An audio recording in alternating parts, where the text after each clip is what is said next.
Мемлекет башчысы Қасым-Жомарт Тоқаевтың Қазақстан халқына арналған жолдауынан туындаған міндеттерді жүзеге асыру мақсатында Қазақстан Республикасы парламенті мәжілісінің депутаты, Ақ Жол партиясы фракциясының мүшесі Қазбек Иса халықпен кездесті. Нақтырақ айтатын болсақ, Шымкент қаласының мәдени саласындағы мамандармен кездесіп, ұсыныс пікірін тыңдап, атқарылып жатқан және алдағы уақытта іске асатын жұмыстар жөнінде пікірлесті. Өздеріңізге белгілі, мынау Қазақстан парламенті мәжілісінің 8-ші шақырылымы алғашқы сессиясын аяқтап, елді аралап жүрміз қазір. Барлық республика бойынша. Біз енді Ақ Жол партиясының партиялық тізіммен сайланған депутат болғасын, бізге бүкіл республиканың барлық облыстарына баруға тиіспіз біз. Бірақ біз жаңағы өзіміздің өңірде алдымен Түркістан облысы, Шымкент қаласынан бастайық деп осы жақтан бастап жатырмыз. Кеше 2 күн Түркістан облысында болдық. Қазығұртта, Сарыағашта, Шардарада, Арыста болып келдік елмен кездесіп. Бүгінгі күн Шымкент қаласы. Мен ана демалыстар бар екенін білмейді екенмін. Әрқайсысын 2-3 күннен қойып жүрмін, сөйтсем ертеңнен бастап 4 күн демалыс екен ғой. Соған байланысты Шымкент қаласынан 1 күн ғана қалды, бөлініп отыр. Яғни қаланың іші болғасын тығыз орналасқан бір жерге барып үлгереміз деп ойлаймын. Мен қаяқтан соғып жатырмын, өшіп істеп оламын. Өші сайпа? Сізге соғып жатырмын? Жоғары көтере саласыздар. Кешегі әкімшіліктегі, сол облыстағы, ауылдағы, аудандағы қызметкерлердің жалпы елдің айтуынша осындай қайнаған шілденің ішінде елмен кездескені қиын екен бұл кісінің дегендей. Сол қайнаған шілденің ішінде ең ыстық жерге барып келдік. Кеше Шардараға дейін барып, Арысқа дейін барып келдік. Яғни халық жақсы жиналып, барлық жерде өздерінің арыз арманын айтып жатыр. Ақ Жолдың бұған дейін істеген тірліктерін айтып жатыр. Жалпы жақсы. Жалпы енді осы 3 айда парламент не істеді? Оның жалпы жақсы өздеріңіз білесіздер. Қазір әлеуметтік желі бар, газет бар, телеарна бар. Күнделікті осы мәселеге байланысты барлық жерде жұмыстар істеліп жатыр. Сондай-ақ депутат Қазбек Иса мәжілістің осы сессиясында атқарылған жұмыстарына тоқталды. Оның ішінде заңсыз алынған активтерді елге қайтару туралы заң жобасын 2-ші оқылымда мақұлдап, Сенатқа жолдағанын айтты. Заң жобасының негізгі мақсаты заңсыз иемденген және шығарылған активтерді мемлекетке қайтару, активтерді ерікті түрде қайтаруға ынталандыру, активтерді заңсыз иемденуге ықпал еткен себептер мен жағдайларды жою арқылы қоғамдағы әлеуметтік әділеттілікті қалпына келтіру, Қазақстан халқының әл-ауқатын арттыру, деді мәжілісмен. Енді қандай заңдар қабылданды білесіздер. Ең бір қазіргі шулы болып жатқан заң, өздеріңіз жақсы білесіздер, мынау заңсыз иеленген активтерді елге қайтару туралы. Бұл заңға қазір барлығы кірісіп жатыр. Парламенттегі 6 партиямыз бар, парламентте болмаған партия болсын, оппозициялық күштер болсын, жалпы халық, қоғам оған қатты көңіл аударып, қатты сөз қылып, осыған өздерінше үлес қосып жатыр барлығы. Яғни, ал біздің айтатынымыз, бұл заң осыдан 10 жыл бұрын Ақ Жол партиясы көтерген, 10 жылдан бері айналысып келе жатқан мәселе бұл. Сыртқа кеткен, қолды болған, заңсыз кеткен, офшорға кеткен миллиардтарды қайтаруды біз 10 жыл бұрын көтергенбіз. 10 жыл бұрын Ақ Жол партиясының төрағасы мәжіліс депутаты Азат Перуашев 167 миллиард доллар біз сыртқа кетті деп. Сол Панама тізімі тағы көптеген нелер шықты ғой, сол кезде жарияланып. Халықаралық журналистік зерттеу орталығы жариялады. Ішінде біздің шенеуніктеріміз жүр, министрлеріміз жүр, сенаторларымыз жүр, әкімдеріміз жүр, ішінде сыртқа кеткен офшордағы.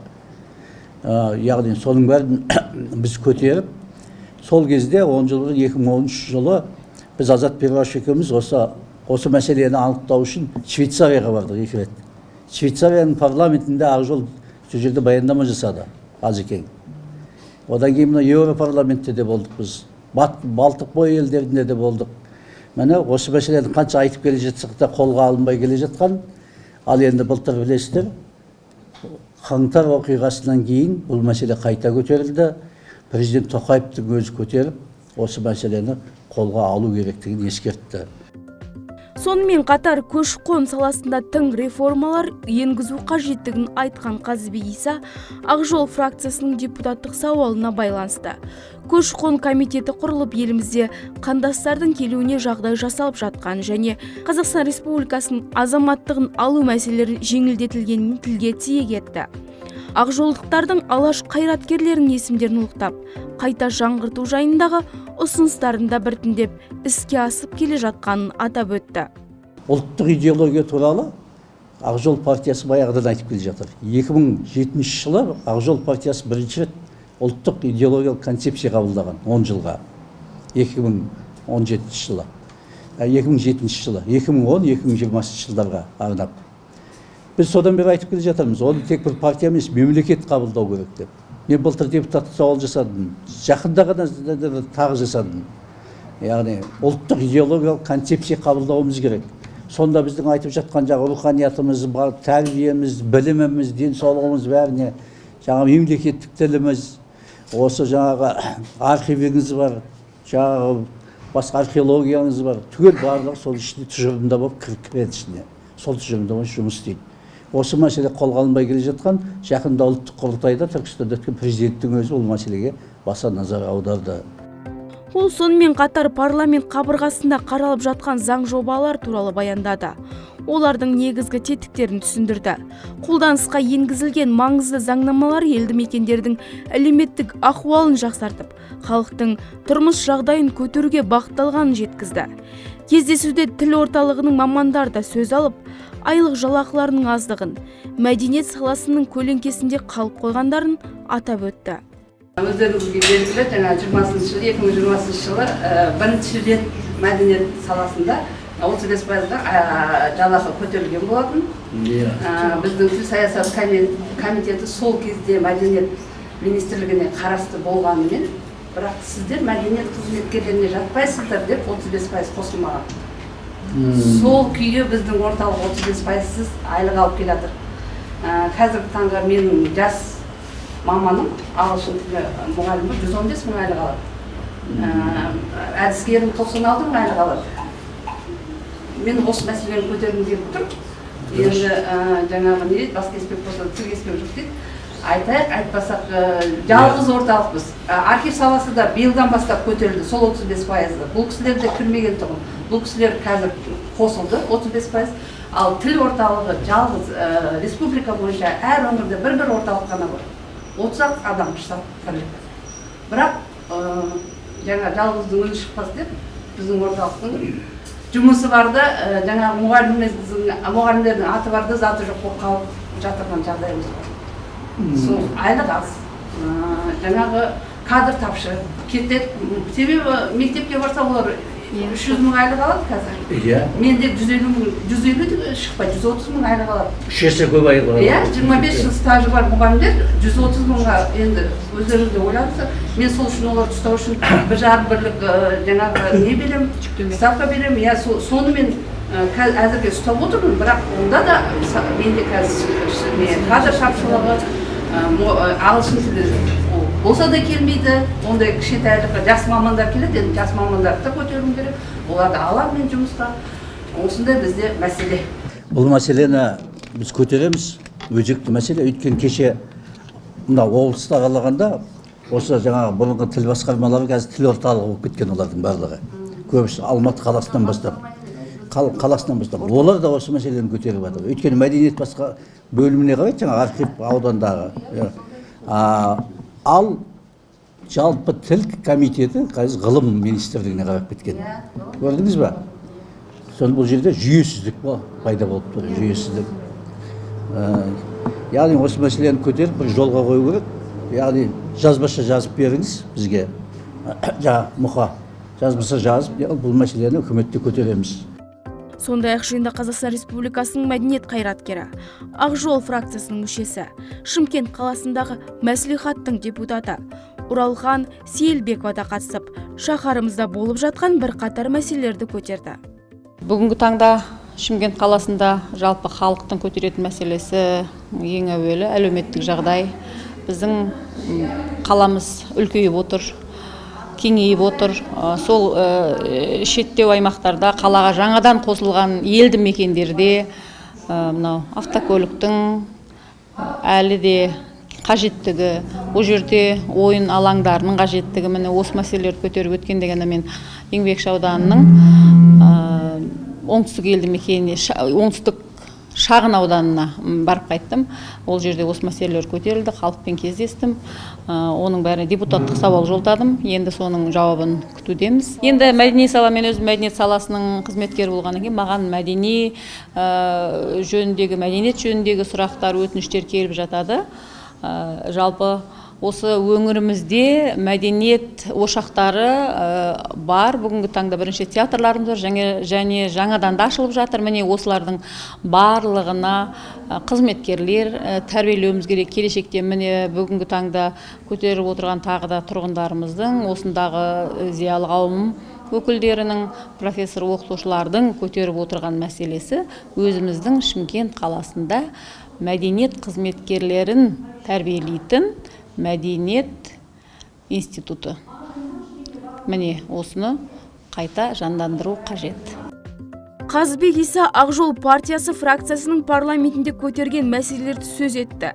Солардың ішінде ұлттық идеология мәселесі, мемлекеттік тіл заңын қабылдау жөнінде жер туралы ұлттық қауіпсіздігіміздің негізгі факторларының бірі болып табылатын қазақтың санын көбейту мақсатында қандас көшіне қарқын беру, қандас жастардың қазақ еліне оқуына жағдай жасау, алаш арыстарын ұлықтау, мәдениеттің мәнін арттыру үшін шығармашылық одақтарды қаржыландыруды жолға қою туралы күрделі тақырыптардың жағдайын қозғады. Кеше ұлттық құрылтайда Тоқаев ұлттық идеология мәселесін көтерді. Идеологиялық жаңа саясатқа баса назар аудару. Ал біздің ұлттық идеологиямыз, жалпы руханиятымыз барлығында түбі нұсқасы оның осы архивке келіп тіреледі. Архив ол бүкіл тарихымыз, бүкіл өткен шежіреміз, соның барлығы құжат жүзінде сақталатын жер осы. Сол мысалы кезіндегі мынау саяси қуғын-сүргін құрбандарын ақтау туралы комиссия құрылды. Біз Ақжол партиясы көтерген осы мәселені. Соның алғашқы қорытындысы кеше Түркістанда ұлттық құрылтайда айтылды. Мысалы Маралы ханның Құраны табылған, Кенесары ханға берген. Кенесары хан дегеніміз біз қазақ хандарының ішінде тәуелсіздік үшін күрескен соңғы ханымыз. Бұл өте бағалы, құнды рухани құжат бізге. Кезіндегі жаңа Түркістанға Тайқазанның айтқан секілді бұл да рухани қазынамыз. Яғни онда Маралы ханның мөрі бар, Кенесары ханның өзінің мөрі бар. Түп нұсқасы шетелде екен, соны біздің меценаттар арқылы алып, жақында күні кеше ғана бұны осы түп нұсқасы біздің мүфтиятқа тапсырылды, діни басқармаға, құран болған соң. Ол туралы кеше мемлекеттік кеңесші Ерлан Қариннің өзі жазды каналында. Яғни бұл архив болсын, жаңағы біздің мұражайларымыз болсын, кітапхана болсын, бұл салаларға біз қатты көңіл аударуымыз керек. Бұл салалар шуламайды екен, тыныш екен деген секілді ол көлеңкеде қала бермеуі тиіс. Мысалы, жаңа ғана көрдік осында. 5 миллионға жуық заттарды, мысалы, архивтік дүниелер, құжаттарды цифрландыру керек, мәңгілікке қалдыру үшін. Ал 5 миллион затты жалғыз қыз отыр, жаңа бір аппаратты техникамен. Ол 200-300 жылда да оны жасап бітпейді. Сондықтан жаңа техника, соңғы технология керек пе? Оған алуға ақша бөліну керек. Штат керек пе қыздар? Оған алыну керек. Одан кейін осы архивтің қызметкерлерінің айтып отқан ең құнды мәліметтерге қол жеткізу үшін қолдау керек, қаржылық үкімет қолдау керек. Осы мәселенің бәрі көтерілді. Біз оны Ақжол партиясының фракциясында талқылаймыз, қажеттісін үкіметтің алдына қоямыз. Мәдениет саласының мамандарымен кездесу жиыны Ақжол партия фракциясының Шымкент қаласындағы ғимаратында жалғасты. Шараға қаламыздың бірқатар мәдениет майталмандар мен профессорлар қатысып, көкейінде жүрген көптеген пікірлермен, сұрақтармен бөлісті. 67 жылға ашылған Қазақстанда, олайша айтқан кезде, ол кезде СНГ-де болатын болсақ, жалғыз ғана мәдениет институты болған. Әл-Фараби атындағы педагогика және мәдениет институты. Ол кезде Ташкентте ашылмаған. Ташкент бізден кейін 8 жылдан кейін ашылды. Қырғызстан да солай болды. Ол кезде Ленинград, біз ашылғымыз Ленинградта болды, Бакуде болды. тағы да 1-2 жерде болды. Кейін осы ашылғаны Ташкент, одан кейін Қырғызстан болды. Бұл айтып отқан себебім сол СНГ-дағы басқа мемлекеттердің мәдениет институттарының барлығы сол күйінше ары қарай дамып кетті. Дамып кетті деп айтатыным мәдениет саласында дамып отыр. Бізде ғана қандай да бір себептермен біздің университетіміз жабылған жоқ негізінде, қосылып кетіп отыр. Яғни бүгінгі таңда бұрынғы Қазақ химия технология институты бүгінгі таңда Мұхтар Әуезов атындағы Оңтүстік Қазақстан мемлекеттік университетінің бір ғана факультеті ретінде жұмыс жасап жатыр. Енді бұл жерде біз көп адам түсінбеуі мүмкін. Қайта ашу десек, бұл заң саласында, басқа саласында бұл қиындыққа соғады. Яғни қайта ашу емес, бөлу тек қана. Бұрынғы қосылған институтты қайта бөлу керек. Неге десеңіз, сол жерде 9 мамандық бойынша бұрынғы мәдениет институтының 9 мамандығы бакалавр, 3 магистратура мамандық бойынша, 2 докторатура бойынша жұмыс жасап жатыр. Арнайы қайта қалпына келтіруге тек бұны ашу емес. Егер ашу дейтін болсақ, қиынға соғады. Бұны қаяқтан ашамыз, бұған ғимарат іздейміз, бұған маман іздейміз деп, әбден бұған жаңағы ашу деген басқа үй салу керек. Үй салу керек деген, бұған финанс бөлуіміз керек, бұл қаралған жоқ бюджетте деп. Бізге ашудың қажеті жоқ, бөлу керек бітті. Жазушылар одағымыз, суретшілер одағы, театрлар одағы, жаңағы кинематографтар одағы, осындай одақтың барлығы айналып келгенде ұлттық тәрбиеге үйрететін одақтар жаңа ит үйрететін одақпен бірдей. Ит үйрететін одақтар бар осы бірдей. Олар неге түссе, тендерге түссе, жаңағы өзінің несін алу үшін ақшасын гранттар несесін алу тендерге түссе, сол 22 мыңның ішінен түседі да жоқ болып кетеді. Оның ішінде кімге береді?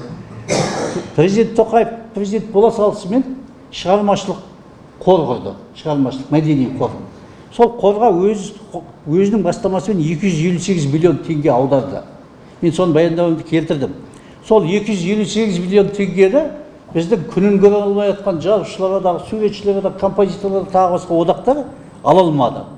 Себебі заңдық негізде жоқ, жаңағы 20 мыңмен бірге түседі. Сондықтан біз мынандай не ұсындық. Мемлекеттің сенімді стратегиялық серіктесі деген статус. Ол статусқа 22 мың кірмейді, үй үйрететін одақ кірмейді. Кәдімгі өзіміздің жаңағы жазушылар одағы, суретшілер одағы, театр қайраткерлер 9 ма, 17 ма одақ бар, ары кеткенде, бері кеткенде 9 одақ. Солар ғана кіріп, соны біз бекіттік. Сонымен олар енді тұрақты қаржыландыруға көшеді. Грант алып, тағы басқа. Іс енді қозғалып жатыр мәселе. Халық қалаулысы кездесуде айтылған барлық мәселелер Ақ жол фракциясының алдағы жұмыстарында қаралатын жеткізді. Басқосу соңында жиынға жиналғандар ұлт жанашыры Қазбек Исаға шын ризашылығын білдіріп, ақ жолдық депутаттарға ақ жол тілейміз деп ақ жарма тілегін жеткізді.